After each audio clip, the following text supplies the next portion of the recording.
Hər vaxtınız xeyir, dəyərli dostlar. Yaşamaq gözəldir başlayır. Canlı yayınımıza başlayırıq. Ölkənin ən rahat ailə sağlamlıq proqramına xoş gəldiniz.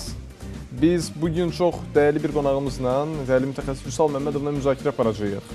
Düz saat yarım bu studiyada çox ciddi bir neçə məsələyə toxunacağıq. Xanımlar diqqətli olsunlar.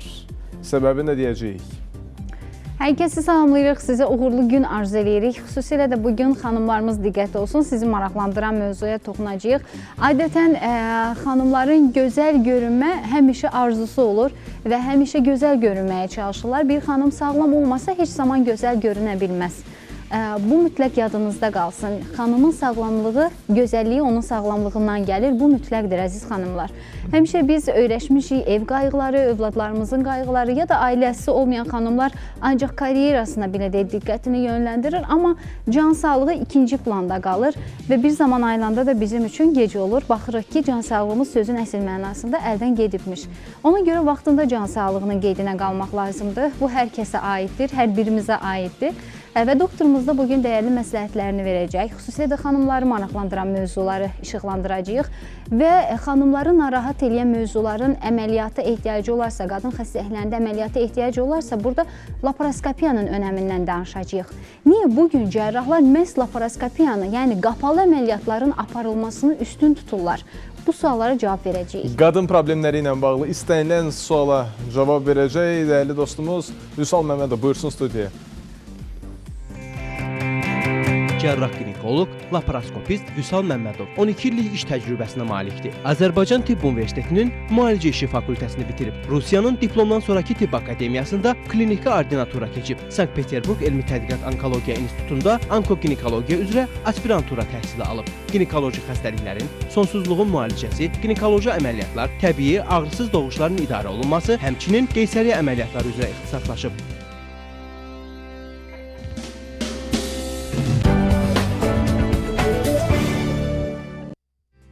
Dəyərli dostumuz Vüsal Məmmədov. Xoş gəldiniz doktor, hər vaxtınız xeyir olsun. Bu mövzularla bağlı biz belə deyək də müəyyən fikirlər var ki, onları dağıda bilmişik. Yəni, bunları müzakirə eləmək olmaz, bunları danışmaq olmaz, bunlarla bağlı sual vermək olmaz, efirə zəng etmək olmaz. İnsanlar bir müddət əvvəl belə düşünürdülər və adətən belə məsələləri efirdə danışan zaman bizə müraciətlərin sayı çox az olurdu. Bunu edən də adətən həmin xəstənin ya valideyni, ya həyat yoldaşı, ya rəfiqəsi olurdu. İnsanlar özlərində olan bu problemlər barəsində zəng edərək soruşmağa çəkinirdilər. Bir də anonimlik istəyirdilər. İllər keçdi və biz bu müzakirələri davam etdirdikcə təbabətdə heç bir şeyin utanc verici olmadığını izah etdikcə çox şükürlər olsun ki, insanlar xəstəliklər barəsində daha erkən məlumat almaq istədilər. Bugün biz Vüsal Məmmədovla bu studiyada saat 4-ün yarısına qədər qadın xəstəliklərlə bağlı suallara aydınlaşdıracağıq. Çəkinmədən, utanmadan 585-35-15 nömrəsini zəng vura bilərsiniz. Bu tam ödənişsizdir. Sualınızı verə bilərsiniz. Mən ailə tanıyıram ki, Murad sənin sözündən haşiyə çıxaraq bir nüansı xatırladım. Mən ailə tanıyıram, xanımın həyat yoldaşı 35 ildən çoxdur həyat yoldaşını həkimə aparmır ki, mənim həyat yoldaşımı xəstəxanada kimlərsə görəcəkmi? Yəni, belə yanaşanlarımız da var, təəssüflər olsun və o xanım öz ağrıları ilə qıvrana-qıvrana evində oturur, təəssüflər olsun və yenicə hələ həkimə gedib. Burada ümumiyyətlə, həkimlər həmişə el arasında belə bir söz var, deyirlər, həkimlər el anasıdır. Yəni, həqiqətən hər kəsin dərdini bilən, hər kəsin dərdini bölüşən insanlardır və istənilən sahədə də bugün xanım həkimlər də çalışır. Yəni, söhbət sırf bəylərimizdən getmir ki, mən məsələn seçəsi olsam, həqiqətən xanımlarımızın xətrinə dəyməsin, mən kişi cərrahları daha üstün tutardım. Niyə müraciət eləmirsiniz? Mən bu tərəfi anlamıram. Tibb elə bir şeydir ki, Murad çox gözəl dedi. Dedi, təbabətin utancı verici tərəfi ola bilməz. Yəni, insan öz sağlamlığını kimə saçmaqdan utanmamalıdır. Çünki sonunda bu bizi, belə deyək, canımızdan, həyatımızdan eləyə bilər. İndi həkim deyəcək, çağırmışsınız, bir imkan verin, bir salam sağ eləyək. Yox, bu mənim həqiqətən eşidib şoka düşmüşdüm. 35 ildə həyat yoldaşına, yəni sən kimisə yanına gedəcək. Yəni, bu dərəcədə yanaşma, evdə xəstə saxla, həkimə aparma. Yəni, nəinki bu, belə deyək də, bir şəhərdə, bir rayonda, bu çox ölkədə təəssüf ki, hələlik də bu fikir var. Doktor, ən çox siz üzləşirsiniz bu arada. Yəni, bizdən çox siz görərsiniz, siz eşidərsiniz. Uzun müddət oldu sizlərlə görüşməyəli. Mən keçmiş Noruz bayramı münasibəti ilə həm sizləri, təşəkkür edirəm, həm Alibeyin kollektivinin hamısını qarşılıqlıdır. həm də bütün Azərbaycan millətinin, Türk dünyasını Novruz bayramı münasibətilə təbrik edirəm. Var Həmişə olasınız. sağlam olmaq. Hər yerdən olmaqlarını bizi həm arzulayıram. yerlərimizi izləyir, onlara da salamlarımızı göndəririk buradan. Və bir nəzərinizə çatdırmaq istəyirəm bir şeylərdə. Siz vurğuladınız, bəli, bəzən insanlar utanırlar bu məsələlərlə bağlı efirlərə zəng eləməyə və yaxud nəyisə soruşmağa. Bunun üçün bizim özümüzdə yəni öz nömrəmiz də ekranda olacaqdır. Yer Bəli. gəlmişə ekranda həmin o Doktora nömrənin birbaşa artıq müraciət var. eləyə bilərsiniz. Artıq Vüsal Məmmədovun telefonu var. Birbaşa müraciət Və edə bəli, bilərsiniz. o nömrəyə zəng etsəniz, oradan geri dönüş olacaqdır. Və mən bu cür verilişlərin təşkil olunmasına çox belə deyim, müsbət qarşılayıram. Nə üçün? Həmişə biz vurğuluyuruq ki, bu maarifləndirici bir verilişlərdir. Yəni burada müəyyən xəstəliklərin əlamətlərindən danışırıq, şikayətlərindən danışırıq, hansı şikayətləri ola bilər və necə müraciət etməlidirlər, nə vaxt müraciət etməlidirlər, hansı zaman əməliyyata üst tutmalıdırlar, hansı zamanlar müalicəyə üst tutmalıdırlar və bunların hamısını çalışdığımız qədər belə deyək, çox sadə bir dillə, elmi olmayan bir dillə əhaliyə izah eləməyə çalışırıq. Bəli, və yenə hansısa bir nöqtələr, hansısa bir qaranlıq qalan məqamlar olarsa, German kollektivinə də mən, German hospitalının müdiriyyətinə də minnətdarlıq bildirirəm ki, belə bir fürsət yaradıblar, bir imkan yaradıblar ki, tam həkim qəbulu, belə deyək, ödənişsiz olaraq həkimin konsultasiyasından, məsləhətindən yararlana bilərlər və gələn həftənin sonuna qədər bu imkanı klinika bizim xəstələrə yaratmışdır. Gələn həftənin sonuna qədər German hospitala söz gedəcək, istənilən mövzu ilə bağlı. Ginekoloji olan, bəli. Gedib bir məsləhət eləyə bilərlər doktorla. Bəli, insanlar adətən deyirlər, hə, gedəcəm, ödəniş eləyəcəm filan. German hospitalda bir həftə ərzində məhz bugün doktorda studiyamızda qonaqdır. Ən azından müəyyən məsləhətləri almaq, müəyyən fikirlər almaq üçün heç bir problem olmadan müraciət edə bilərlər. Təşəkkürümüzü bildiririk German hospitalı bu addımdan görə və keçəcəyik mövzumuza. Bəli, mövzumuz bugün əslində qanaxmalarla bağlı olacaq. Adətən və biz bunu fiziolojiyadan kənar necə görünür və fizioloji olaraq normanın nə olduğu barəsində deyəcəyik xanımlarımıza.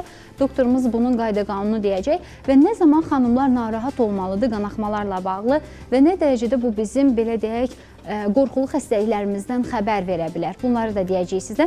Və interaktivimiz də var. İnteraktivi də vurğulamaq istəyirəm. Uşaqlıq qanaxması xərçəng əlaməti ola bilərmi deyə soruşuruq tamaşaçımızdan. 81-854-də fikirlərinizi yazıb göndərin. Proqramımızın sonunda doktorumuz münasibətini bildirəcək. Ola bilər elə müzakirəmiz əsnasında toxunacağıq bu mövzuya. Həssas və diqqətli tamaşaçılarımız eşidə biləcəklər, dinləyə biləcəklər. Və ekranda da doktora birbaşa müraciət etmək üçün nömrələr var. Canlı efirimizi yığmaq üçün nömrəmiz var. İndidən etibarən aktivdir əziz xanımlar. Müraciət eləyə bilərsiniz, qeydiyyatdan keçə bilərsiniz. Biz də sizin suallarınızı eşidə bilərik canlı yayımda.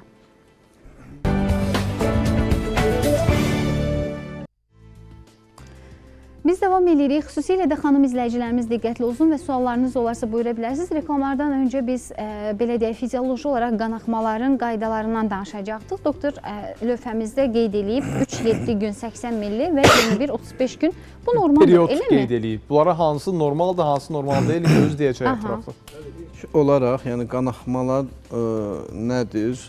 Daha doğrusu fizioloji və patoloji qanaxmalar arasında. Fizioloji olması lazım olan belə deyək. Yəni normalda hər bir xanımda, hər bir qadında təbii ki, yetkinlik yaşına çatmış xanımlarda hər ay menstruasiya olur. Yəni menstrual sikl olur və buna bu qanuna uyğunluqda olmalıdır. Orqanizmin tələbidir. Bu belə deyək, özəlliyidir. Qadın orqanizminin özəlliyi onların menstruasiya olmasında və qadın hormonlarının yüksəkliyindədir. Deməli, normal olaraq hər bir xanımda menstruasiya 21 gün və 35 gündən bir təkrarlanmalıdır. 21 gün, 35 gün. 21 gün, məsəl üçün, elə xanım ola bilər ki, hər 21 gündən bir menstruasiya olsun.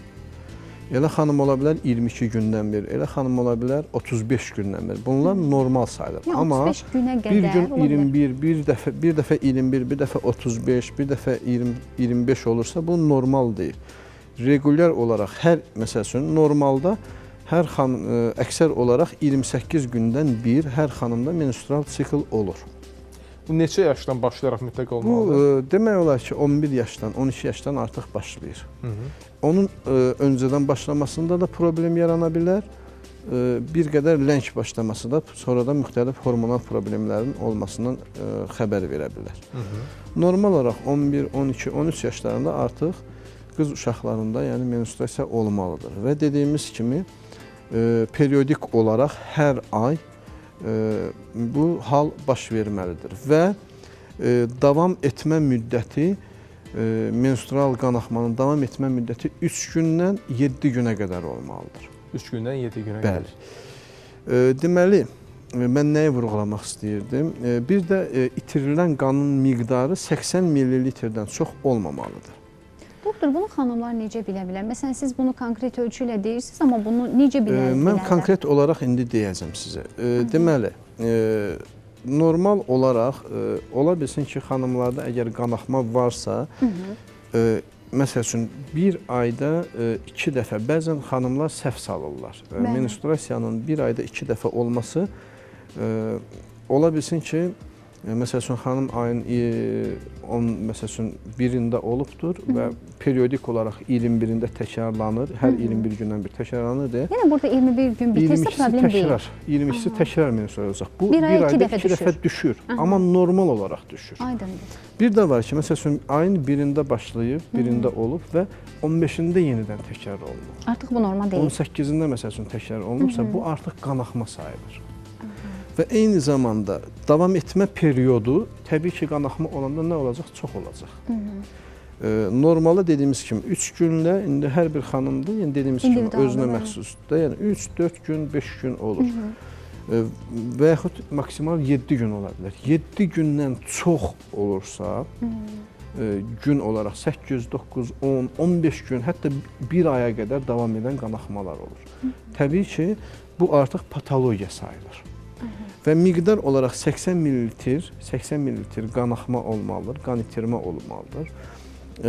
Belə deyək ki, 80 ml-dən çox olan qanaxmanı da yenə xanım özü hiss edəcəkdir. Yəni, normalda normal olduğundan fərqli olacaq. Yəni, nə olacaq? Bir qədər gür olacaq, qatı şəkildə və laxtalarla olacaq. Patologiya, yəni bir qədər öz orqanizmimizə fikir versək, yəni adi bir, biz həmişə örgəşdiyimiz bir hal var, bir də kənar bir hallar var. Yəni, özümüzə aydındır ki, bu normal deyil. Bəli, yəni adi, məsələn, müqayisə üçün biz həmişə bir qida qəbul edəndə nə edirik? Duzuna, dadına fikir veririk. Biraz, məsəl üçün, belə deyək, yemək yanarsa nə olacaq? Biz onu hiss edirik. Hər bir insan da orqanizmini hiss edir. Yəni, və sadəcə olaraq biz bunları nəyə görə vurğuluyuruq? Niyə görə günləri deyirik və nəyə görə insanların, xanımların öz öhdəsinə buraxırıq bu şeyləri? Çünki xanım özü özünü aldatmasın. Yəni, ola bilsin ki, 8 gün, 9 gün çəkibdir. Deyir, əşi, məsəl üçün, bu ay soyuq oldu mənə, bu ay, məsəl üçün, nəsə yaxşı yatmadım, yaxşı durmadım. Bunların heç birindən demək olar ki, əksər vaxt əlaqəli olmur. Yalnız bəzi güclü stres keçirdən hallarda, bəli, streslə əlaqəli ola bilər. Amma bir ay olarsa, ola bilsin, bir ay oldu, o da o qədər bir şey demək deyil. Amma 2 ay, 3 ay, sizin bayaq vurğuladığınız kimi inandırım, bizim yanımıza bəzən elə xəstələr gedir ki, 2 ildir bu insanda qanaxma var. Bu deyə düşünürdüm ki, keçəcək, düşünürdüm ki, düzələcək və yaxud sonra Allah uzaq eləsin gəlib axırı pis bir şeylə, yəni bədxəstəli bir prosesə bağlanır. Mən üzr istəyirəm, yəni bunun belə deyək də, o normanın, o qrafikin pozulmasının səbəbləri arasında bədxəstəli xəstəliklər də var. Bunun ən ağır formasını gəlin bir xəbərdarlıq kimi qeyd eləyək ki, insanlar həmin o müddətdən yayınmağın nə qədər cəzası olduğunu bilsinlər. Müddət fərqlidir. Baş verən səbəblərdən asılı olaraq, yəni səbəb nədir? Ondan asılı olaraq müddət fərqli olur. Mən demək istəyirəm, nə ilə əlaqəli qanaxmalar yarana bilər. Birincisi, deməli, qan sistemində olan qan xəstəlikləri ilə əlaqəli. Yəni, Yəni həmin orqanın problemindən söhbət getmir. Ola bilsin ki, Qadın bəli, orqanları ola bilsin orqanla yerindədir. əlaqəli olsun, ola bilsin orqandan kənar problemlərlə əlaqəli. Orqandan kənar problemləri sadalayım. Yəni qan xəstəlikləri ola bilər, hər hansı əsəb xəstəlikləri ola bilər. Ən çox bunlar rast gəlinir. Yəni bunlara da belə Qan xəstəliyi, əsəb xəstəliyi. dırnaqarası baxmaq olmaz. Amma uşaqlığın özünlə bağlı olan əsas problemlər, yəni birbaşa orqanın özünün birbaşa problemləri. orqanın özündə və onunla əlaqəli olan orqanlarla əlaqəli. Məsəl üçün, yəni yumurtalıq kistalarının özündə böyük ölçülərdə Qanamalar ola bilər, deyilmi? hormonal aslı olan şişlərdə, bəd xəstəlik şişlərdə, istər xoş xəstəlik şişlərdə və yumurtalıqda follikulun partlamaması nəticəsində anavulyator qanaxmalar deyilir. Onların nəticəsində qanaxmalar yarana bilər. Yəni müayinə olunan zaman səbəb tam ortaya çıxır. Amma uşaqlığın özündən əlaqəli olan səbəblər isə başlıca olaraq endometriumun qalınlaşmasıdır, hiperplaziya. Hiperplaziya. Bu Endometriumun məhz qadın qalınlaşması. orqanlarında olan problemlərdən dolayı yaranan qanaxmalardan söhbət gedir burada. Artıq digər problemlərin nəticəsində deyil. Bunlar birbaşa uşaqlığın özündən asılı olan, yəni əsas, yəni biz çox uzatmayacağıq, insanların da başına çox qatmayacağıq. Xırda olaraq ən çox görünən və ən çox nələr bədxəstəli prosesə çevrilə bilər. Bədxəstəliyə çevrilə biləcəkləri yazırıq biz. Amma bu o demək deyil ki, mütləq çevriləcək. Ehtimalları səsləndiririk. Yəni, ola da bilər, olmaya da bilər. Yəni, bu problemlər sizdə varsa, illa da ki, bədxəstəli bir narahatlıq olacaq deyə təlaşa qapılmayın. Sadəcə olaraq həkimimiz bütün ehtimalları səsləndirir. Və yeri gəlmişkən sual vermək istəyənlər, zəng vurmaq istəyənlər də elə ekranda telefonları təqdim edirik. Yeni qoşulanlar da bilsinlər. 585-35-15-i yığa bilərsiniz. Bu tam rahat ödənişsizdir, şəhər telefonudur və gələn həftənin sonuna qədər gedən məsələlərlə bağlı Yerman Hospitalda Vüsal Məmmədovun tam ödənişsiz həkim qəbulundan da yararlana bilərsiniz. Onun üçün də ekranda həkimin telefonunu da təqdim edirik. Deməli, səbəbi ola bilər hiperplaziyalar. Əsasən uşaqlıqda olan, belə deyək, hiperplaziya. Bu elmi bir ad olduğu üçün xəstələrdən, yəni bizi izləyən tamaşaçılardan əksəriyyəti başa düşməyə bilər. Hiperplaziya nə deməkdir? Normalda uşaqlığın daxilində endometrium qatı olur. Bu endometrium qatı normalda belə deyək, 11-12 mm-ə qədər böyüyə bilir, 13 mm-ə qədər böyüyə bilir. Əgər bundan yuxarı olarsa, 13 millini keçərsə, 13 milli, 14 millidən yuxarı qalxarsa, biz bu hala hiperplaziya deyirik. Yəni, endometriumun qalınlaşması deyirik. Bəzən cavan yaşlarda da təsadüf olunur və bu hal təbii ki, belə deyək də, endometriumun üzərini örtən, uşaqlığın daxilini örtən bir endometrium qatı var. Bunun qalınlığı nə qədər çox olarsa və qanaxma bir o qədər gür olacaq, çox olacaq. Onun qalınlaşmasına səbəb olan faktorlar. Və eyni zamanda qalınlaşmasına səbəb olan faktorlar hiperestrogenemik vəziyyətlərdir. Yəni, estrogenlərin qanda yenə hormonal fon. Bəli, kəskin yüksəlməsi nəticəsində yaranan deməli, bir halda. o problemlərin kökündə hormonal məsələlər daha çox dayanır. Bu tip problemlərin əsasında hormonal məsələlər dayanır. Və endometriumun qalınlaşması, hiperplaziya özlüyündə xərçəng önü vəziyyət sayılır. Xərçəng önü vəziyyət sayılır. Və kimlərdə daha çox qorxuludur. Əgər 50 yaşdan yuxarı və yaxud qısa olaraq desək, konkret olaraq desək, yəni menopauzada olan xanımlar, yəni menstruasiya görməyən xanımlarda normal endometrium qatı, əgər menstruasiya olmasa, menopauzada bu 4-5 millimetri keçməməlidir. Endometriumun qalınlığı 3-4, maksimal 5 millimetr normal sayıla bilər. Bundan yuxarı olarsa, hətta məsəl üçün 7-8 olarsa, hansı ki, cavan yaşda menstruasiya olan xanımlarda bunu norma hesab ediriksə, amma menopauzada olan xanımlarda, yəni menstruasiya görməyən xanımlarda, artıq kəsilmiş xanımlarda bu artıq patologiyadır. Və ən çox qorxulu hallar menopauzada olan və rast gəlinən hiperplaziyalar. Təəssüflər olsun ki, xanımlar tam tərsini düşünürlər. Elə bilirlər ki, məsələn, həmin belə deyək, dövr yekunlaşıbsa, artıq onların ginekoloqla işləri də yekunlaşıb, xəstəliklərlə işi yekunlaşıb. Amma heç də belə deyil. Bəli, mən məhz ona gətirdim sözü ki, yəni menopauzada olan xanımlarda hiperplaziyanın endometriumun qalınlaşması olarsa, dediyiniz şeylərə görə, yəni dediyiniz bu menstruasiya olmur, artıq yəni ginekoloqa getməyi məsləhət bilmirlər özlərinə və o hiperplaziya artdıqca bəzən görürsünüz ki, müəyyən yaşda, məsəl üçün 50 yaşda kəsilib, 55 yaşda bir dəfə qanaxma olur. Bir dəfə və xəstələr səhv olaraq, yanlış olaraq bunu menstruasiya kimi qiymətləndirirlər. Deyirlər, məsəl üçün, doktora gələn deyirlər ki, doktor, mən yəni müddət bitəndən sonra görülərsə, bu mütləq yoxlanılmalıdır. Deyir, doktor, mən 3 il bundan qabaq kəsilmişəm, amma məsələn 3 ay bundan qabaq məndə bir menstruasiya halı oldu. Bu səhv salmasınlar.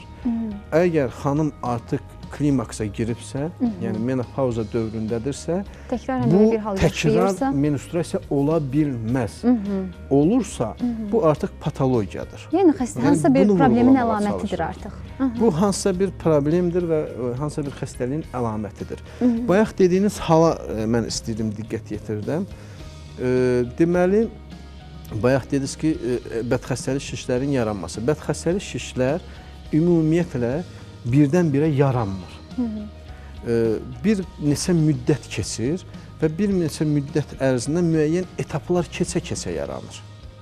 Məsəl üçün, uşaqlıq boyun xərçəngini, mən bir temanı qoyub başqa temaya keçirəm, amma uşaqlıq boyunu eroziyaları və displaziyası olan xanımlar, yəni bizi dinləyirlərsə, onlar görəcəklər. Onlara bəzən diaqnoz qoyulur. Sin 1, sin 2, sin 3. Yəni, bu xərçəngin mərhələləridir. Xərçəng deyil, amma xərçəngə qədər olan dövrün mərhələləridir. Xərçəng önü vəziyyətdir. Xərçəng önü vəziyyət. Uşaqlıq boyunu eroziyası bildiyimiz kimi, uşaqlıq boyun xərçənginin xərçəng önü vəziyyəti hesab olunur. Və sin 1 və yaxud sin 3 deyəndə artıq CA insutu deyilir ona, yəni hüceyrə daxili xərçəng.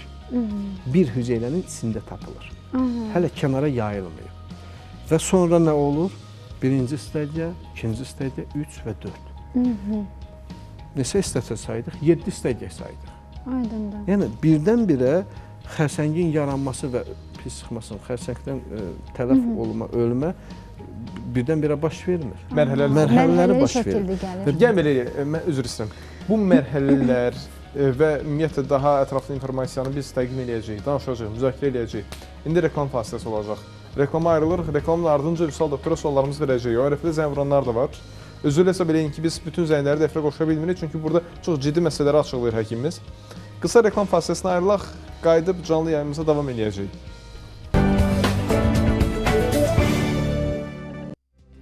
Biz xanımlarımıza, belə deyək, yönəlik mövzunu müzakirə edirik. Xanımlarımızı daha çox maraqlandıran və reklamlardan öncə danışdığımız daha çox, belə deyək, müəyyən dövrdən sonra xanımların ümumiyyətlə həkimə müraciət etməməsi ilə bağlı idi ki, yaşlı xanımlar adətən düşünürlər ki, hə, bizim, belə deyək, həkimlərimizlə, xüsusilə ginekoloqlarla işimiz yekunlaşıb. Heç də belə deyil, əziz xanımlar. Həmin yaşda siz daha ciddi problemlər yaşaya bilərsiniz, tam tərsinə. Hətta el arasında mən xanımlardan, belə deyək, türklər qulaq müsafiri deyirlər. Eşitmişəm ara bir-birlərini hətta qınayırlar da. Sənin nə işin olacaq ginekoloqla deyə bir-birlərini hətta ittiham belə eləyirlər. Heç də belə deyil. Ən ciddi problemləri siz o yaşlarda yaşaya bilərsiniz. Doktorumuz elə onu deyirdi ki, əgər belə deyək, menstruasiya kəsilibsə xanımlarda və bu müəyyən müddət sonra təkrarən baş verirsə, bu heç də sizin sağlamlığınıza əlamət deyil. Bu hansısa bir xəstəliyin əlamətidir və siz mütləq həkimə getməlisiniz. Mən o ərəfədə bir məsələni xatırladım. Bayaq əslində dəfələrlə səsləndirdik, amma vacibdir. Söz gedən istənilən mövzu ilə bağlı, sonra demişkən, əgər ginekoloqa, peşəkar mütəxəssisə müraciət etmək istəsəz, gələn həftənin sonuna qədər German Hospitalda Vüsal Məmmədovun qəbulu ödənişsizdir. Bundan istifadə edə bilərsiniz. Ekranda öz telefonu da təqdim olunur. Bizim nömrəmiz də var. Buyurub zəng vura bilərsiniz, ətraflı məlumatı əldə edə bilərsiniz. Ya da Hər hansı bir sualınız ola bilər ki, elə indi zəng vurub soruşmaq istəyirsiniz. Buyurun, elə 585 35 15 nömrəsini yığın. Canlı yayımımızın telefonudur və əgər həqiqətən də ciddi bir məsələ ilə bağlı sualınız varsa, elə efirdə cavablandıraq. Bayaq siz Doktor. mərhələlər qeyd eləyirdiniz. Xərçəng ilə bağlı ki, insanlar düşünməsinlər ki, bu problem birdən başladı və axırıncı mərhələyə çatır, hətta insan dünyasını dəyişir. Bəli, Müxtəlif mərhələlərdən keçir. Ona görə də Ümumdünya Səhiyyə Təşkilatının yəni təşkilatın ortaq bir bütün insanlara şamil olunmuş bir prioriteti var ki, hər bir insan minimum ildə 2 dəfə kiçik olan, minimal olan müayinələrdən keçməlidir. İldə 2 dəfə. Bəli. Çox az və çox az bir faiz xəstəliklər vardır ki, onlar ildırım sürəti ilə inkişaf edərlər. Yəni onların da tam olaraq səbəbləri bəllidir. Amma əksər xəstəliklər mərhələlərlə inkişaf edir. Yəni belə deyək, bir mərhələdən digər mərhələyə keçməsi üçün müəyyən qədər vaxt tələb olunur. Deməli, biz danışdıq hiperplaziyalardan. Hiperplaziyalar dediyimiz kimi uşaqlığın daxili qatının qalınlaşması nəticəsində yaranan bir haldır. Hormonal problemlərin nəticəsində olur bu. Və əlamət olaraq nə olacaq? Menstruasiya zamanı, menstruasiya gününün uzanması, yəni 7 gündən çox olan menstrual qanaxmalar, menstruasiya zamanı itirilən qanın miqdarının artması, laxta şəklində, qara tünd olaraq özünü biruzə verən menstruasiyaların olması kimi və uzun müddət çəkən menstruasiyanın olması kimi özünü biruzə verəcəkdir. Digər bir hal və tez-tez rast gəlindiyimiz polip, polipoz. Yəni bu tez-tez rast gəlinən bir ifadədir və termindir və təəssüf edirəm ki, çox xanımlarda da aşkar olunur və rast gəlinir. Polip uşaqlıq daxilində belə deyək, artıq bir çıxıntı, ət deyək də, belə deyək, törəmə, toxuma halında yığılmış və ölçüsü əksər halda 0,8 və 1 santimetrdən yuxarı olan poliplər daha çox diqqət tələb eləməlidir. Adətən gördüyünüz ən böyük ölçü nə qədər olur? 3-4 santimetrə qədər. 3-4 santimetr. Bəzən olur, artıq elə o dərəcədə böyük ki, submukoz miyomaları xatırladır. Və poliplərin də əmələ gəlmə səbəbləri demək olar ki, hiperplaziyanın əmələ gəlmə səbəblərindən eynidir. Sadəcə olaraq hiperplaziyada əgər hüceyrənin həcmi artıq böyüyürsə, poliplərdə say olaraq artır, böyüyür. Yəni, hüceyrə bölünməsində artıq problem yaradır. Polip bir addım daha yaxınlaşdırır xəstəni onkoloji xəstəliyə. Aydındır. Bu poliplər özləri də yəni xərçəngönü vəziyyət sayılır. Və belə deyək ki, daha bir addım onkologiyaya yaxınlaşırıq biz. Və poliplər xərçəngönü vəziyyətdir. Bəli, poliplər və hiperplaziyalar. Yəni əgər polip problemi varsa və bunun üstünə düşülmürsə, xərçəngi aparır. Bəli, aparan yollardır. Deməli ki, həm poliplər, həm hiperplaziyalar hər yaş dövründə rast gəlinə bilər. Belə deyək, 18-20 yaşdan tutmuş, hətta cavan daha erkən yaşlardan, 15-16 yaşlardan tutmuş, ta ki, yəni 50, 60, 70 yaşa qədər, 80 yaşa qədər polip və hiperplaziyalar rast gəlinə bilər. Və hər yaş dövrünə uyğun olaraq özünün yanaşma tərzi vardır. Belə ki, təbii ki, gənc yaşlarda olduğu müddətdə bu hiperplaziya və poliplər mütləq histoloji olaraq analiz olunmalıdır. Yəni hüceyrə səviyyəsində baxılmalıdır. Səviyyəsində belə deyək ki, əkilmə deyirlər, amma bilmirəm harası əkilir onun. Histoloji preparat olaraq... Bu adına məşhurdur. Nəysə, amma o sadəcə olaraq preparatın hazırlanıb şüşə altında hüceyrə səviyyəsində baxılmaqdan gedir söhbət. Histoloji olaraq müayinə olunduqdan sonra qərar verilməlidir, baxılmalıdır. Hiperplaziyanın özlərinin bir neçə növü var. Poliplərin də eyni ilə bir neçə növü var. Və ona görə o çıxan cavabı əsasən təbii ki, cavan yaşlarda belə deyək ki, nə qədər ki, orqanizmdə hələ ki, menstruasiya lazımdır, vacibdir və var. O dövrlərdə mütləq ki, orqanların çıxarılmasından demək olar ki, söz gedə bilməz. Aydındır. Amma çox təəssüf edirəm, yəni çox yanlış yanaşmaların çox qarşılaşırıq biz. Cavan yaşlarda bir adi bir hiperplaziya müalicəsini bilmədiyinə görə eşidib hiperplaziya xərsəngönü vəziyyət və xərsənglə belə deyək, səhv salıb uşaqlığın tam çıxarılması əməliyyatlarına icra olunur. Cavan yaşlarda dediyimiz kimi atipiya olmadığı təqdirdə əgər uşaq hiperplaziyanı və yaxud polipi biz göndərmişik histoloji analizə və orada atipiya sözü gəlibdirsə, bəli, orada artıq orqan çıxarılmasından söhbət gedə bilər. Aydın. Amma təmiz, yəni hansısa başqa formalar rast gəlinibdirsə, orqan çıxarılmasından söhbət gedə bilməz. Və yaxud insanlar olur, xanımlar olur ki, bir neçə dəfə təkrarlanır bu hal. Məsəl üçün, hiperplaziya və yaxud polip bir il bundan qabaq olub, artıq üstündən məsələn bir il keçib yenə əmələ gəlir. Yenə orada da o demək deyil ki, məsəl üçün yenə uşaqlığı çıxartmaq, yenə məsəl üçün təkrarlanıb artıq 3-cü səfər əmələ gəlir. Yəni bu nə deməkdir? Bu artıq burada bir aktivlik var və təkrarlanan poliplər, burada şübhə daha çox hiperplaziyalar yox, bu bizə artıq xəbər verir ki, gələcək və yaxın gələcəkdə artıq xərsəngə dönüşə bilər.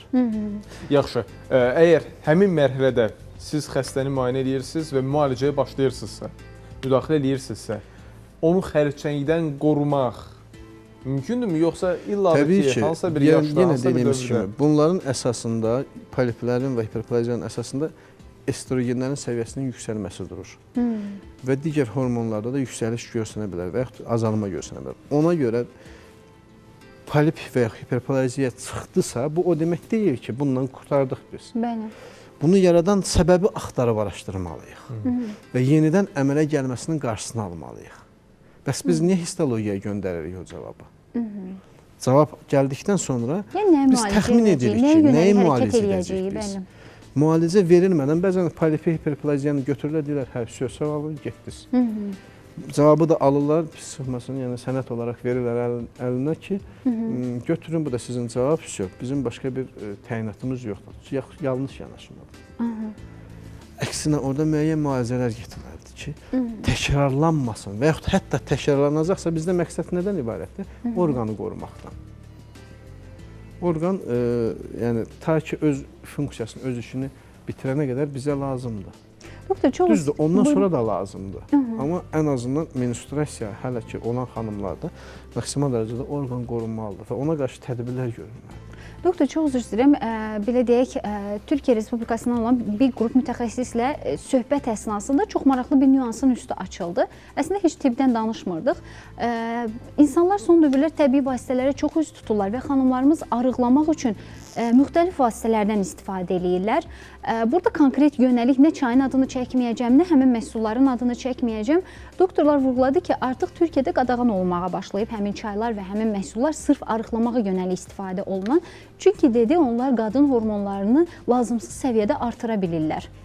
Məhz ona görə həmin çaylar, yaxşı olar ki, arıqlamaq istəyəndə əziz xanımlar, həkimlərə müraciət eləyəsiniz. İcazə verin, həkimlər sizinlə məşğul olsun, öz başına hansı hərəkətləri eləməyin.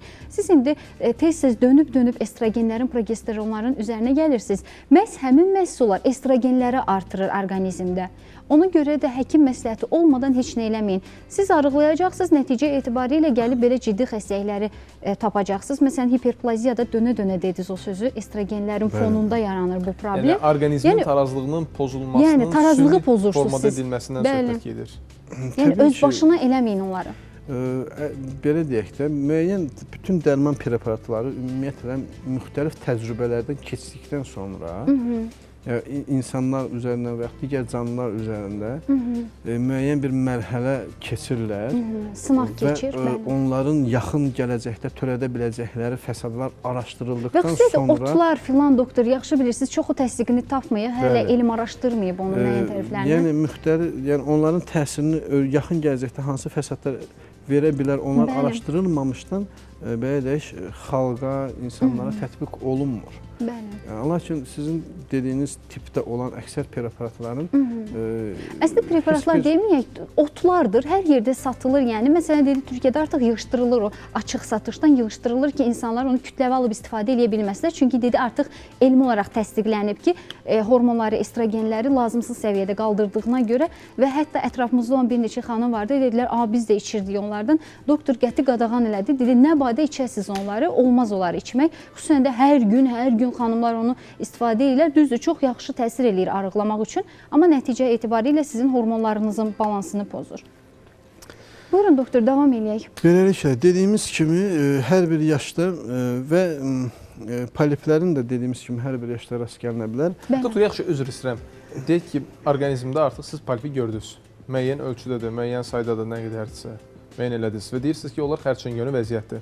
Polipin müdaxilə birbaşa özünə mi olur, yoxsa polipi yaradan hormonlara birinci nəzər yetirirsiniz, yoxsa ona müdaxilə edirsiniz? Çarə nədir? Əksər vaxt xanımlar artıq bu vəziyyətlə əlaqəli müraciət edirlər, artıq müraciət edirlər. Və polip, biz deməli, bu artıq yaranıbdır ki, biz belə deyək ki, bunu görə bilirik.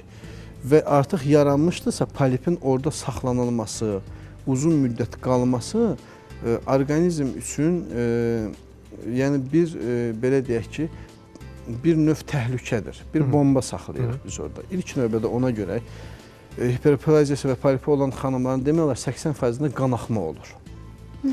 Çünki polip və hiperplaziya qanaxma verəcəkdir. Onunla əlaqəli xanım müraciət edəcək. Özünə qalsa müraciət eləməz çox vaxt. Və yaxud təsadüfi müayinə nəticəsində aşkar olunur. Yəni o qanaxma verməyən formalar təsadüfən aşkar olunan bir şeylərdir. Polip və hiperplaziyaların qanaxmanı kəsmək üçün onları nə etmək lazımdır? İlk olaraq təmizləmək lazımdır. Və yenə də dediyimiz kimi müalicəni bilmək üçün bizə ultrasəs müayinəsi və digər kompüter tomoqrafiya, MRT kimi müayinələr 80% məlumat verir. Yaxşı, o qalan 20% barəsində birazdan danışaq. Reklamlardan sonra deyək, doktor, zəhmət olmasa. Reklama ayrılacağıq. Siz o rəfədə suallarınızı verirsiniz, zənglər gəlir, birazdan işləyəcəyik.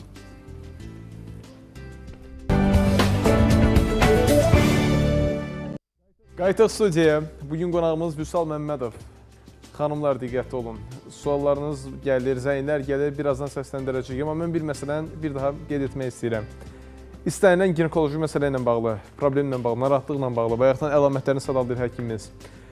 Gələn həftənin sonuna qədər German Hospitalda Vüsal Məmmədovun həkim qəbulu tam ödənişsizdir. Ekranda göstərilən telefona zəng vuraraq siz də bundan yararlana bilərsiniz. Və həkimimiz haqqında bizdən zəng vurub yeni məlumat əldə etmək istəyirlər. Soruşurlar, elə bir məlumatı təqdim edəcəyik. Sonra qayıdıb müzakirəmizi davam edəcəyik.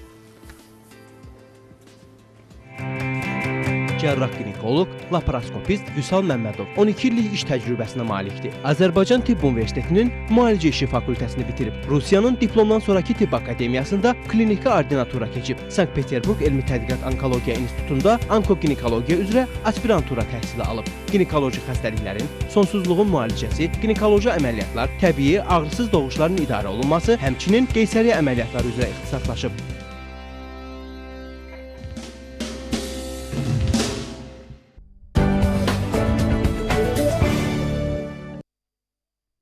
Bir sözlə, doktorumuz sizin güvənərək müraciət edə biləcəyiniz mütəxəssislərdəndir və bir daha vurğulayaq, üzümüzə gələn həftənin sonuna qədər doktorun qəbulu ödənişsiz olacaq, əziz xanımlar. Hər hansı bir problemlə bağlı çox gözəl fürsətdir, gedəsiz doktorla görüşəsiz, ən azından bir məsləhət eləyərsiniz, hər hansı bir narahatlıq yaşayırsınızsa, çünki elə məsləhət özü böyük, belə deyək, nəticələr verə bilər sizə. Adətən xanımlarımız o qəbullardan çəkinərək getmək istəmirlər. Nailə xanım telefon xətti nədir dedilər? Alo. Alo, salam əleykum. Salam, hər vaxtınız xeyir olsun Nailə xanım. Çox sağ olun siz. Əvvəla salamlayıram hamınızı. Təşəkkür edirəm. Çox xahiş edirəm. Sizi gəncə də narahat edirəm. Qətiyyən narahat eləmirsiniz. eləmirsiniz. 31 yaşı var. Onda polip yaranıbdır. Polip menstruasiyaya yaxın göstərir 1 milli. Ancaq menstruasiyadan sonra vaginali aparata düşürük, onda göstərmir. Bu nə ilə əlaqədar olur? Ölçüsü nə qədər olur xanım? 1 milli, 2 dənədir. 1 milli, Aha. yoxsa 1 santimetr? 1 santimetrdə belə. Balacadır, çox balacadır. Yəni 1 sm ilə 1 başqadır, millimetr santimetr arasında 10 başqadır. dəfə fərq var, xanım. Balaca da indi həkim dilindən necə deyirsiniz? Aha, 1. Yox, 1 santimetr mi yoxsa 1 millimetr mi? 1 Milli, millimetr milli. görsənə bilməz. Aha. Yox, 1 santimetrlik poliplər, 1 millimetrlik poliplər demək olar ki, üzrdə heç Görünmür. Amma 1 sm Adətən artıq kifayət qədər kolposkopiyada. görünməlidir. Bəli. Ancaq menstruasiya olana yaxın bilinir, sonra bilinmir. Qan axmaları olurmu? Menstruasiya arası biraz çoxalır. 1-2 gündən sonra biraz çoxalır. Neçə Sonra gün davam belə edir? Seyriyir, gedir. Hə. Neçə gün davam edir, xanım? O hardasa olur bir həftə, 6 gün, bax belə. Çoxmu gür olur, yəni çoxmu belə narahatçılıq olur? Belə çox narahatçılıq, öyle çox narahatçılıq olmur. İndi sizə müraciət edirəm ki, onu hardasa elə vaginalni, onu o polipləri götürmək olarmı, yoxsa yoxmu? Aydındır. Çox sağ olun sualınıza görə, xanım. Ölçü məsələsinə təəssüf ki, aydınlıq gətirə bilmədik, amma Deməli, yaxşı olardı ki, mümkündürsə, yəni ölçüsünə görə o sənədləri Sənədləri gətirə bilər, fürsətdən bəli. istifadə edib gətirə bilər, biz baxa bilərik. Ödənişsiz olacaq doktorun qəbulu, görüşüb müzakirə edə bilərsiniz. Amma olursa, poliplərdə əsasən, məsəl üçün, aşkar olunursa, menstrual siklin ortalarında aşkar olunursa bu poliplər, bəli, biz məsləhət görürük ki, menstruasiya olunub, təmizə çıxdıqdan sonra təkrar baxmaq lazımdır. Əgər təkrar baxdıqdan, menstruasiyadan həmən sonra baxırıqsa, orada yəni ölçü ola bilsin ki, ümumiyyətlə olmasın. Sadəcə olaraq polipə bənzər bir görüntü yarana bilər ultrasəs müayinəsində. Və ona görə, əgər daim həqiqi polipdirsə, yəni həqiqi polip varsa, menstruasiyadan asılı olmayaraq, yəni hətta menstruasiya olduqdan sonra həmin ölçüdə qalmalıdır orada. Yəni bu dəyişilə bilməz, itib gedib gələ bilməz. İtib gedir bəzən kiçik ölçülü olan poliplər, menstruasiya olan zaman o bayaq dediyimiz kimi endometrial qat soyulanda artıq o da soyulub düşür. Belə deyək, hormonların səviyyəsi aşağı düşən kimi o da Doktor, adətən belə deyək, ölçüsü nə olsa görə bilər? Adətən əməliyyat üçün göstərişlər və polipin götürülməsi üçün göstərişlər dediyimiz kimi 0,8 birdən yuxarı olan poliplərdir. 0,8-ə qədər olan polipləri əksər vaxt nəzarətə götürürük. Və əgər təkrarlanırsa bu neçə ay müddətində, biz həmişə vurğuluruq nəyi? Histeroskopik müayinəmiz var. Dediyimiz kimi, bəlkə kimi, ultrasəs müayinəsi bizə 80% məlumat verən bir haldır. Tamam mı? Digər müayinə metodlarımızdan biri histeroskopiyadır. Nə deməkdir? Kamera vasitəsilə uşaqlıq daxilinə girilib baxılması.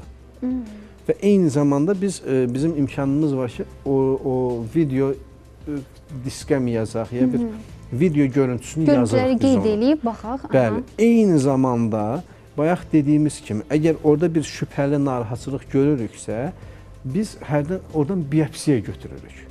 Yəni, həmin hissədən bir hissə toxuma götürüb göndəririk yenə histoloji müayinə üçün. Xanım bayaq sual verdi ki, yəni vaginal olaraq götürülürmü? Bəli, yəni zaten onların götürülməsi istər histeroskopik olaraq, istər belə deyək ki, qaşınaraq götürülməsi ancaq vaginal nə olur? Bəli. Və əgər elə bir şübhəli və belə deyək, qarışıq bir hal yaranıbsa, ən dəqiq müayinə metodu histeroskopiyadır. Histeroskopik müayinədə tam görünəcəkdir və lazım gələrsə, dediyimiz kimi, orada həmin o görünən polipdən, polip şəklində görünür, nə şəklində görünürsə, qalınlaşma şəklindədir, nədir? Oradan biopsiya götürüb, tam belə deyək, yəni dəqiq ola bilərik. 100%-lik bir məlumat nəticə əldə etmək olar. Bəli. Təşəkkür edirik zəngizə görə. Mən bir şeyi xahiş etmək istəyirəm. Əgər hansısa bir tibbi problem barəsində sual verirsinizsə, xahiş edirik, həmin məsələ ilə bağlı müayinə nəticələrdir, digər məsələlərdir. Bu dəqiq məlumatı yanınızda saxlayaraq zəng edirik. 1 milli deyirsiniz, 1 santimetr deyirsiniz, arasında çox böyük fərqi var. İndi bu bir nümunədir, yəni bu araşdırılacaq və həllini tapacaq. Əgər müraciət edərsiniz, yeri gəlmişkən, gələn həftənin sonuna qədər də tam ödənişsiz bundan yararlana biləcəksiniz. Amma yəni elə məsələlər olur ki, orada ən dəqiq rəqəmə ehtiyac duyulur. Millimetrlər, santimetrlər çox önəm kəsb edən bir şeydir. Bəli. Biz bayaqdan da deyildik, doktorumuz qeyd edir. Yaxşı, bu polip və polipoz məsələsini yavaş-yavaş yekunlaşdıraqmı? Polip və polipozlarda, hiperplaziyalarda ən əsas dəqiq müayinə metodlarından biri də histeroskopiyadır. Bayaq dediyimiz. Bəli, Nümunə histeroskopiya. götürmək. Histeroskopik müayinə vasitəsindən, yəni adi qaydada necə biz bir-birimizi görürüksə, belə deyək, polipi də elənçinə görə bilirik. Böyüdülmüş Və formada. yəni yenə sizi bizə negativ olaraq, yəni ultrasəs müayinəsini təsəvvür edək də necə olur? Negativ ağ və qaradan ibarət olan bir şeydir. Sizi bizə ağ və qara hər cür təsvir eləyə bilərlər. Amma biz sizi özümüz gördüyümüz təqdirdə tam təsəvvürümüz yaranacaqdır. Aydındır. Və burada Bu da önəmlidir. məqsəd ancaq ondan ibarət ki, göz vasitəsilə görülüb və lazım gəldikdə artıq oradan histoloji material götürülüb. Yəni onun o tərəf belə deyim ki, diaqnoz yoxdur. Əslində mən bayaq dedim polipi yekunlaşdıraq, amma bir sualım var. Əgər kimdəsə polip problemi varsa, müayinə olunur, doğru müalicə prosesi başlayır, o polip oradan götürülür, nə edir? Problem dayanır. Onun gələn ildə 1 il sonra, 5 il sonra, 10 il sonra yenidən təkrarlanması və illa da ki, bədxassəliyə getməsi ehtimalı nə qədərdir? Ehtimal deyək ki, demək olar ki, 50-nin 50-yədir. Var. Bəli. Bu dediyimiz kimi polip və polip hiperplaziya özü-özlüyündən yaranan bir şeydir. Onun əsasında bir şey durur. Bu əsas araşdırılmasa və vaxtında müalicə olunmasa, vaxtında qabağı alınmasa, bəzən vaxtında müalicə də olunur, vaxtında qabağı da alınır. Amma belə deyək ki, yəni nəhayətində o onkoloji vəziyyətə keçməyə çalışır. Və biz də bunu artıq görürük. Yəni necə keçməyə çalışır? Bir dəfə olur, təmizlənilir, götürülür, biopsiya olunur, baxırıq heç nə yoxdur. Təkrar yenə olunur, üçüncü səfər yenə olunur. Bu artıq işarədir ki, burada onkologiya yaranacaq. Yəni təbii ki, bunun ixtisası olan, praktikası olan, belə deyək, təcrübəsi olan insan düşünər bu barədə. Artıq bu barədə düşünür. Aydındır. Tamam mı? Doktor, bəzən də poliplər bir deyil, çoxlu sayda ola bilir. Onlarla ola bilir. Poliplər bir deyil, bir çox sayda olanda ona polipoz deyirik biz. Polipoz burada deməli problem bir neçə qatdır. Bəli, artıq burada problem çoxdur. Aydındır. Yəni bu orada problemin yanaşmamız daha necə çox olur? Ona yanaşmamız da eyni qayda ilə. Analiz götürürük və artıq polipoz çünki dəfələrlə belə zəngilərimiz olub. Əksərən ilk dəfədən polipozla qarşılaşmayacağıq. Aydındır. Təkrar halda qarşılaşacağıq. Bir dəfə polip olubsa, gələn səfər çoxlu poliplər yaranmışsa, artıq burada onkologiya yaranacaq. Və biz yenə deyirəm, bu dünya statistikası da göstərir və təcrübəsi olan həkimlər də bilirlər. Yəni həmin xanımlar diqqətli olsunlar. Bəli, uşaqlıq qanaxmalarının digər səbəblərini uşaqlığın daxilində olan submukoz düyünlər təşkil edəcək. Çox rast gəlinir.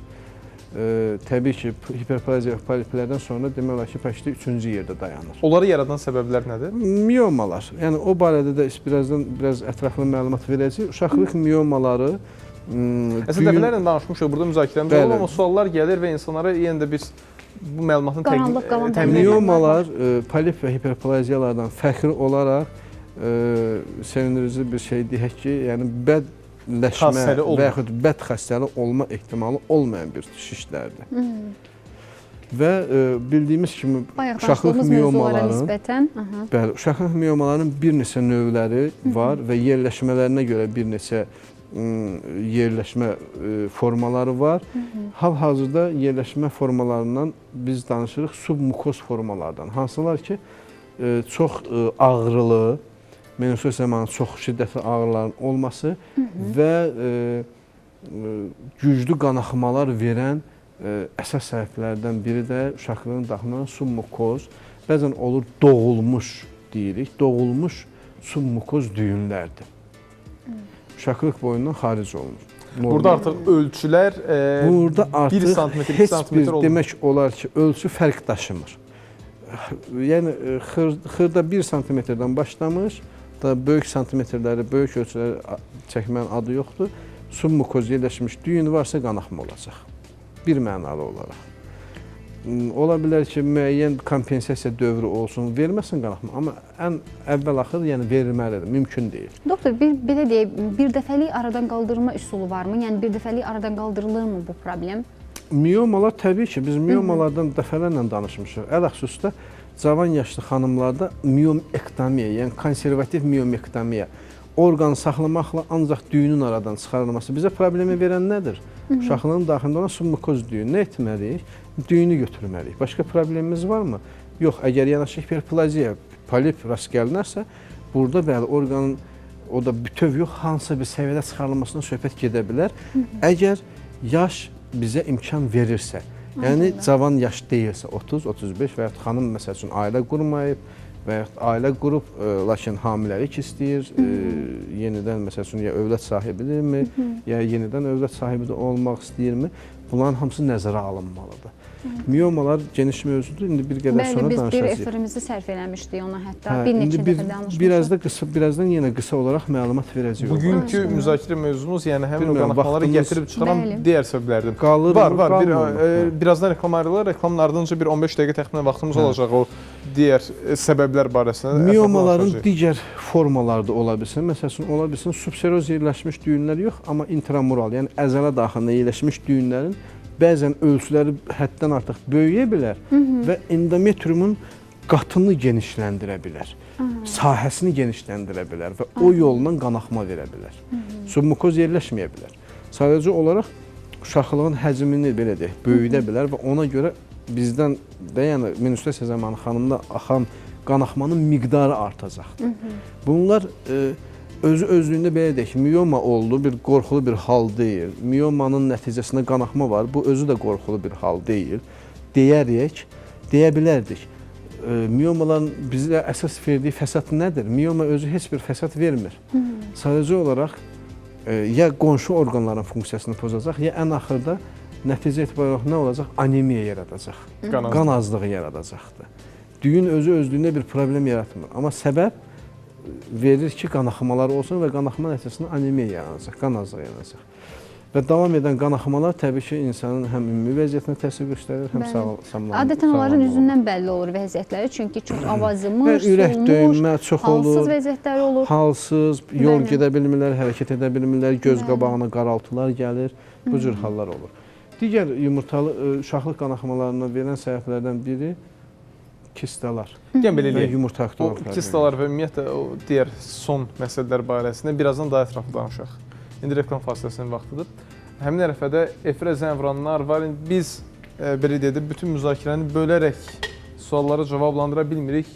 Üzrlə hesab eləyəsiz, amma hər kəslə də bir əlaqə saxlanılacaq, geri dönüş olacaq. Onu da vurğulayaq. Qısa bir reklam fasiləsi, ardından Vüsal Məmmədovdan o bayaqdan danışdığım məsələ ilə bağlı sonuncu digər səbəblər barəsində müzakirə aparacağıq. Ekranda telefonumuz var 585 35 15. Canlı yayımdayıq. Buyurub zəng vura bilərsiniz. Bu narahatlıqlar sizdə də varsa sualınızı verə bilərsiniz. Reklam fasiləsi.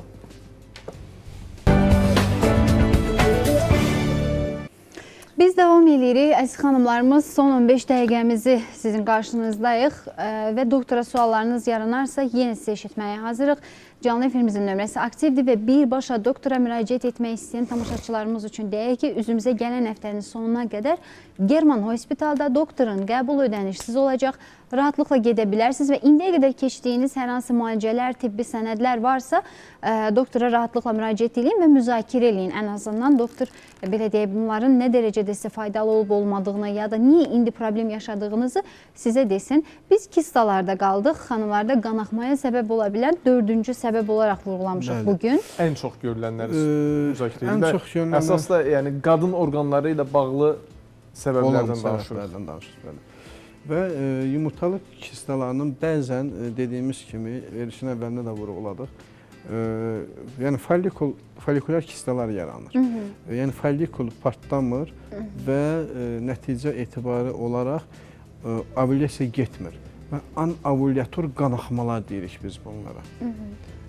Yəni anovulyator, an nə deməkdir? İnkar eləməkdir. Ovulyasiyanın getməməsi nəticəsində yaranan qanaxmalar olur. Eyni zamanda böyük ölçüdə məsəl üçün anadan gəlmə olan kistalar ola bilər və yaxud qazanılmış kistalar. Anadan gəlmə kistalar biz əsasən deyirik dermoid kistalara. Dermoid kistalar bəzən özlərini səssiz aparırlar, sakit aparırlar. Amma bəzən isə menstruasiya siklində güclü qanaxmaların baş verməsinə səbəb olur. Güclü olmasa da cüzi olaraq qanaxmaların müddətinin, gününün uzanmasına gətirib çıxardırlar. Bunlar anadan gəlmə, sadəcə olaraq yerini səhv salan hüceyrələr. Bəli. Dermoid kistalar biz onlara deyirik. Sonra eyni zamanda endometrial kistalarda. Endometrial kistalarda da şiddətli ağrılarla müşahidə olunan menstruasiyaların və eyni zamanda qəhvəyi rəngdə, yəni korичневый rəngdə, şokolad rəngində olan menstruasiyanın önündəmi, ortasındamı və yaxud axırındamı qəhvəyi rəngdə olan axıntı olacaqdır. Və bunlar da eyni zamanda uşaqlığın uşaqlıq qanaxmalarına səbəb olacaq. Bu yumurtalıqların endometriozunda olur. Bəzən olur ki, uşaqlığın özünün endometriozu olur, adenomioz deyirik. Eyni hal adenomiozlarda da baş verir. Və ümumən siz təsəvvür edin ki, bu proseslər hamısı estrogen çatışmazlığı, estrogenlərin yüksəkliyi ilə əlaqəli olan hallardır. Yenə hormonal fon. Bəli. Burada əsas zvino, belə deyək də, zəncir estrogen üzərində cəmləşir. Və demək olar ki, hiperplaziyalarda da, poliplərdə də, miyomalarda da və kistalarda da belə müalicənin istiqaməti bir istiqamətdə gedir. Bu hormonların səviyyəsinin azaltılması. Mən üzr istəyirəm. Əgər problemlərin əsas səbəbi burada hormonal pozuntudursa və bunun müalicəsində siz hormonların balansını təmin edirsinizsə, həmin o müalicə prosesi fərqli formada orqanizmə təsir edir ki? Çünki eşitmişik ki, hormonal preparatlar, hormonal müalicə bəzən digər təsirləri də olur. Belə deyək də, yəni bizim başqa seçim preparatımız olmadığından məcbur gedilir. Həmişə vurğulayıram. Məcbur deyərkən təbii ki, ən azından belə Nizami Gəncəvin bir sözü var, deyir, inci bir saflığı olsa da suda artıq içiləndə dərd verir o da. Yəni suyun götürsək bir ziyanı yoxdur, tam ziyansız bir şeydir. Amma artıq istifadə olunarsa narahat olarsan, narahatçılıq yaradacaq bizə. Eyni ilə də əgər dərman preparatının dozası, dozirovkası düzgün seçilibdirsə, müddəti düzgün seçilibdirsə və təyinatı düzgün seçilibdirsə, təbii ki, zərər verməyəcəkdir. Amma və orada seçim preparatlardan söhbət gedir, var sintetik hormonal preparatlar, var təbii hormonal preparatlar. İnsan özündən alınanlar var, bəzi heyvanlardan alınanlar var, bir də ki, sintetik hazırlanaraq, süni olaraq hazırlanan preparatlar var. Təbii ki, bağlıdır hansı preparat seçimi edəcəyik biz. Yəni, həmin problemin qarşısını almaq üçün bunları gözə alırsınız. Belə deyək də, nəyisə sağaltmaq üçün bir misal da var, deyir, gözəllik qurban tələb edir. Yəni, biz sağalmaq istəyiriksə, təbii ki, orqanizmimizin digər hissələrinə də hansısa bir ziyan toxunulmalıdır. Mümkün deyil. Adi bir, yəni elə bir dərman preparatı yoxdur ki, nəyəsə düzəldib, nəyəsə də bir qədər də olsa, az da olsa bir zərərli təsiri olmasın. Mən özür istəyirəm. O bayaq dediyiniz hormonal pozuntu var. Yəni, o narahatlıqlar qadın orqanlarında problem törədənə qədər başqa formada əlamət vermirmi? Verirlər. Məsələn, necə verir? Dediyimiz kimi, əgər hormonlarda pozuntu varsa, hormonlarda problem varsa, bunlar hamısı xırda-xırda, vaxtında bizim diqqət eləməməyimiz nəticəsində yaranıb gəlir. Və digər bir problem nədir? Ümumiyyətlə, böyük əksəriyyət xəstəliklərin əsasında 80% istər hormonal, istər digər ürək damar, nə bilim, əksər xəstəliklərin, immun xəstəliklərin hamısının əsasında nə durur? Əsəb sistemi, sinir sistemi. Bizim əgər pis sıxmasın, yatmağımız, durmağımız, əsəbimiz, iş rejimimiz, qidalanmağımız, hamısı bunun əsasında durur. Tamam mı? Bir də var ki, artıq orqanizmin özündə, belə deyək, anadan gəlmə bir, belə deyək, düzgün olmayan problem var. Yəni artıq onu çox vaxt bir şey eləmək mümkün. Bir də hormonal həblərdən madəm söz düşüb, onu da tamaşaçılarımızın diqqətinə çatdıraq. Mən hər zaman bu nüansın xüsusilə vurğulanmağını istəyirəm həkimlərimizdən. Çünki dəfələrlə eşidirəm, rast gəlirəm belə ki, hormonal müalicəyə başlayırlar, tutalım 10-cu, 15-ci günündə yarımçıq saxlayırlar. Hə, xalam dedi ki, nəyinə lazımdır hormonal müalicə? Ya da evdə kimsə, nənəm dedi ki, biz indiyə qədər müalicə almamışıq, siz niyə müalicəyə başlamısınız? Qəribə replikaların nəticəsində hormonal müalicə yarımçıq saxlanır, qətiyyən olmaz. Adətən doktorlar bu barədə sizi məlumatlandırırlar ki, bu minimum ya 3 ya da 6 ay müddətinə aparılır və xüsusi saatlarda qəbul olunur. Siz onu yarımçıq kəssəz, onun belə deyək, sizə xeyrindən çox zərəri olacaq. Bəli, bəzən düzdür, bizdə o çox istifadə olunmur. Oynaq xəstəliklərində və digər immunoloji xəstəliklərdə, məsələn, hormonal terapiyadan daha çox istifadə olunur.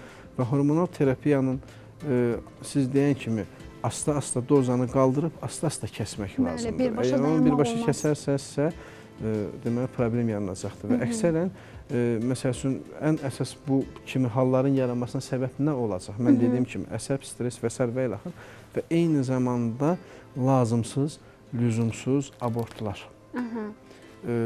Bizim orqanizmimizin özümüz təsəvvür edin, orqanizm hamiləlik üçün hazırlaşıb, başqa cür yenidən quruma gedir, biz onu birdən-birə dayandırırıq.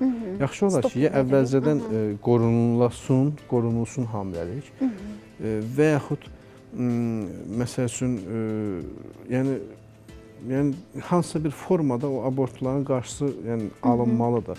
Və bəzən olur insanların özündən asılı olmayan səbəblər olur. İnkişafdan qalma olur, düşüklər olur.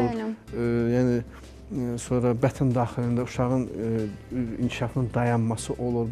Bu və digər səbəblərdən də tibbi göstəriş əsasında da yəni olunur bu abortlar. Bilirsiniz, abortlarla bağlı bunların belə deyək də, bunları etməyin, abortlardan qaçın deyə dəfələrlə mütəxəssislər çağırış edirlər. Bunun mənəvi, sosial tərəflərini qoya bir kənara vacibdir hamısı.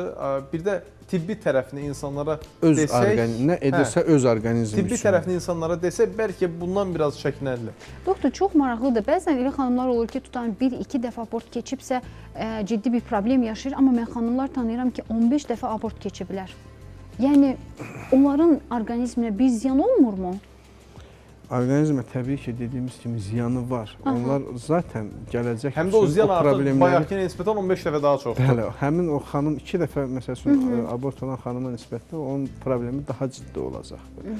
Bir də ki, yenə deyirəm, indi siz... Bu qədər müdaxilə? Mən bir 100 kiloluq yükü qaldıra bilərəm. Siz mənə baxıb o 100 kiloluq yükü niyə qaldırırsınız ki? Yəni, filan qədər olubsa, hər kəsin problemi özünə individual. Orqanizminin özünün bir müqaviməti vardır. Bəzi insanlarda 2 dəfədən, 3 dəfədən sonra problem çıxır. Bəzi insanlarda 15 dəfədə məsəl üçün olur, bir problem çıxır.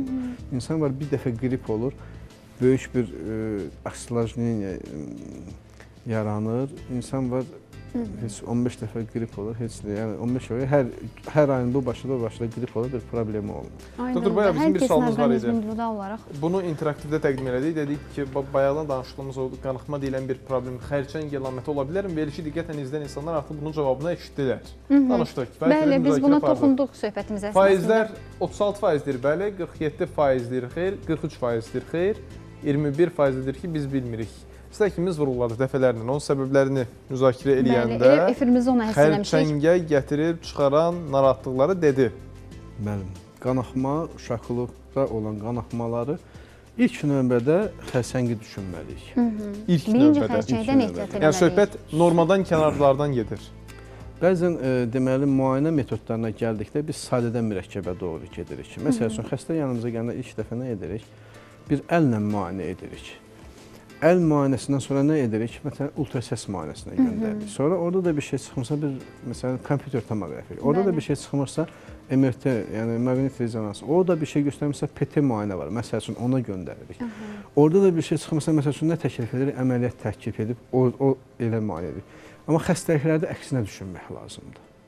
Xəstəliklərdə ilk olaraq pisi düşünmək lazımdır. Pisi düşünüb yaxşıya doğru gəlmək lazımdır. Ən arzu olunmazdan sadəyə doğru. Bəli, ona görə yəni bir qanaxma varsa və bu tür hallar varsa, mütləq yaxşı olar ki, bir mütəxəssisə müraciət edir. Və mən dəfələrlə şahid oluram, təəssüflər olsun, xanımlarda da xüsusilə bədxasiyyəli belə deyək şişlər olanda da müəyyən əlamətlər verir. Məsələn, bir xanım qarnına belə deyək maye dolub, kifayət qədər şişib, bunu kökəlməyinə bağlayıb, aylarla uzadıb müddətini və nəticə etibarıyla yeyə bilmirəm deyir, heç nəyə qida qəbul edə bilmirəm, mədəsindən şübhələnirlər və yavaş-yavaş belə deyək, problemi ciddi yanaşmadan bir ildən çox vaxt itirirlər və nəticə etibarilə metastaz vermiş yumurtalıq xərçəngi ortaya çıxır.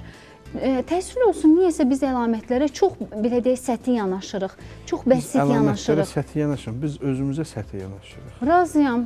Yəni, özümüzə həmişə niyəsə arxa plan atırıq. Yəni, bu heç də zarafatla yanaşılacaq bir nüans deyil. Oyun deyil. Yəni, İnsan həyatı, sağlamlığı oyun deyil.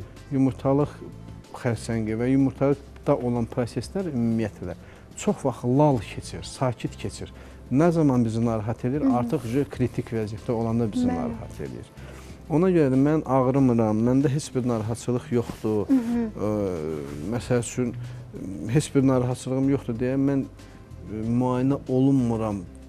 Çox yanlış bir düşüncə tərzidir. Yaxşı olar ki... Xüsusən də elə yaşlarda ortaya çıxır ki, bəzən bu xəstəlik yanaşı olaraq insanlar şəkər yaşaya bilirlər, şəkər xəstəliyi ola bilir, ürək xəstəliyi ola bilir. Burada kimyoterapiyalar da bəzən müsbət nəticə verməyə bilir. Amma bəlkə də doktorlar onu ilkin mərhələdə aşkarlasaydılar, ilkin mərhələdə ona bir müdaxilə olunsaydı, bu qədər ciddi problem yaşamazdı. Bu saat yarım burada oturub danışmağımızın əsas məqsədi odur ki... Məhz odur, bəli, məhz odur. İlkin vaxtlarda bunları aşkar eləsək, nə qədər yəni erkən dövrdə aşkar olunarsa, həm xəstənin özü üçün, sağlamlığı üçün, yəni faydası olar, həm cibi üçün faydalı olar, həm də həkimin işi bir qədər Çox yüngül maraqlıdır, olar. bizdə bəzən belə bir yanaşma olur. Deyir, həkimə getmirəm, nəyisə tapacaqlar. Sizdə varsa onsuz da tapılacaq. O əvvəl-axır tapılacaq. Yəni siz getməklə tapacaq, tapmayacaq. Mən sizə inandırım ki, məsələn, gündəlik olaraq həkimlərlə ünsiyyətdəyik və ətrafdan adətən elə bilirlər ki, İstənilən tibbi problemdə biz bütün gün həkimləri müayinə edirik və biz hər şeyi də nəzarətdə saxlayırıq. Biz özümüz də eləyik. Yəni söhbət burada kiməsə tənqid ünvanlamaqdan getmir. Özümüzdən söhbət gedir. Hər kəs belədir. Biraz belə insan psixologiyasına bağlamaq olar ki, insan... Murad, öz adıma deyirəm, artıq elə deyiləm və olmayacam. Bu yalnız öz adına deyir. Yəni mənim adıma və bizim bütün kollektiv adına deyə bilməz bunu. Və indi hamımız yenə əvvəlki kimi. Və görürəm ki, həqiqətən problemi vaxtında yanaşanda 1-2 tabletlə onu aradan qaldırmaq olur. Amma məsələn, bir 8 ay uzatdığın problemi 2 il müalicəyə yekunlaşdıra bilmirsən. Ona görə özümə söz vermişəm. Problem oldu mu həkimə məsləhət eləyirsiniz, kiçik bir müayinə, kiçik bir tablet və salam. Orada qaldı problem. Ona görə də çalışaq, birinci canımız və özümüz. Özünüzü sevin. Problem odur, özümüzü sevmirik. Özünüzü sevin. Gəlin özümüzü sevək. Özümüzü sevsək, hər kəsi sevəcəyik, hər şeydə yaxşı olacaq. Amma yəni bu sevgini çox da özünün vurğunluğa çevirməyin, bu da yaxşı bir şeydir. Yox, o başqa bir şeydir. Özünüzü qoruyun. Sabah bu efirdə, bu studiyada sizi gözləyəcəyik. Gün ərzində mövzunu siz anonslardan izləyəcəksiniz. Bugün bizim qonağımız Vüsal Məmmədov idi. Dəyərli dostumuz, cərrah, ginekoloq, laparoskopist və ekrana telefonda təqdim elədik. Gəlin həftənin sonuna qədər German Hospitalı üst tutmaqla tam ödənişsiz həkim konsultasiyasından yararlana bilərsiniz. Sizi gözləyəcək. Doktor, təşəkkür edirəm. Sağ olun, bizə ayrılan vaxt yekunlaşır. Özünüzə yaxşı baxın. Təşəkkürlər. Özünüzü qoruyun, ən əsası odur. İstər qadın xəstəliklərindən bağlı, istər kişi xəstəliklərindən bağlı biz burada müzakirə aparırıq və hamısı ondan ötürüdür ki, insan həyatını daha sağlam yaşasın. Məsələn, biraz zarafat tərəfləri də var, bunu boş verin. Hələlik. Sağ olun.